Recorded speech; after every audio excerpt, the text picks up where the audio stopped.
Donors do not only give cash. Julius Berger has promised relief goods, an in-kind pledge. I am signed in as Grace, our fundraising officer, see her name at the top right. In the sidebar she opens the donations menu, then fundraising, then pledges.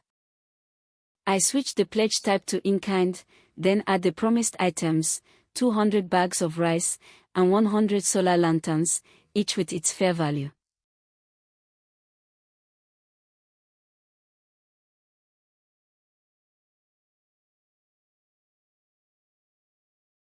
ZetaFisc totals the promised value from the lines, 3,800,000 naira of goods.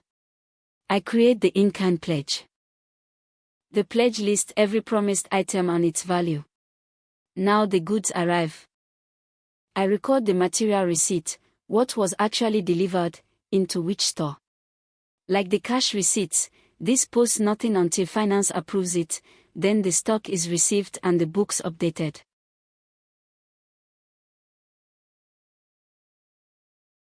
Recorded and pending. Like the cash receipts, it now waits on the dedicated approvals page for finance. Now finance takes over. This is Ada, in finance, see the name change at the top right. In the sidebar she opens donations, then fundraising, then pending pledge receipts.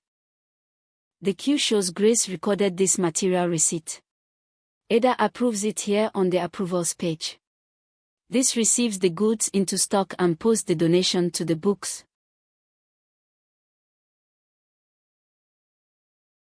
Approved. The goods are now in the main relief store and the value is on the books.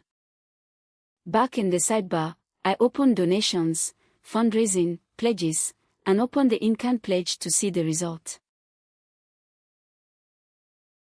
The in-kind pledge is 100% fulfilled, every promised item received and posted.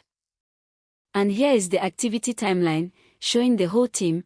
Grace created the pledge and recorded the delivery, and Ada in finance approved it, each with a name, an avatar and a timestamp. Nothing happens on a pledge without being written down here.